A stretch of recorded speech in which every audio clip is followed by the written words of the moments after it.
Imagine for a minute that you're driving a petrol car that is not only emitting zero carbon dioxide, but actively scrubbing the air of CO2.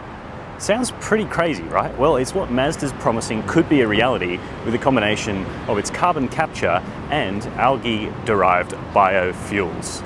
It was shown off in the concept, the Vision Cross Coupe, and in theory, it would mean that this car is more efficient and better for the environment than an electric car, and that is a pretty crazy thought. The fact that you could apply this to something like a B-segment car like a Mazda 2, and the technology claims it would do 110% reduction in CO2. So instead of emitting 100 grams per kilometre, it actually sucks out 10 grams per kilometre of CO2. Again, better than an electric car. Problem is, when you start looking into the numbers, the maths and all that sort of stuff, it starts to get a little bit sketchy. Now, I'll give Mazda a couple of free points here because it's clearly still in the science experiment phase.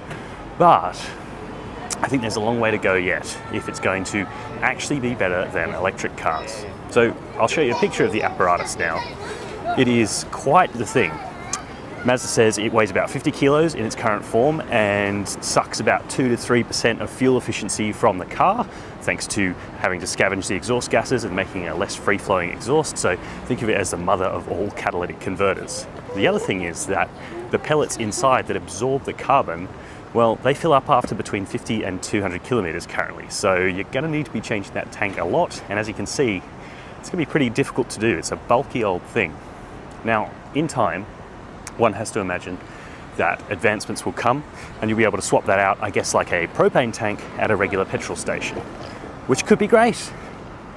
The other things worth noting are the actual calculations, because 20% of the CO2 reduction comes from the scrubbing of the exhaust gases, and the other 90% comes from the algae-derived biofuels. Now, it's a very complex process, and it feels to me a little bit like those two numbers are conveniently added up to make it sound a little bit better than an electric car. There's no doubting that this technology is really cool, really clever, but the actual execution of it right now remains to be proven.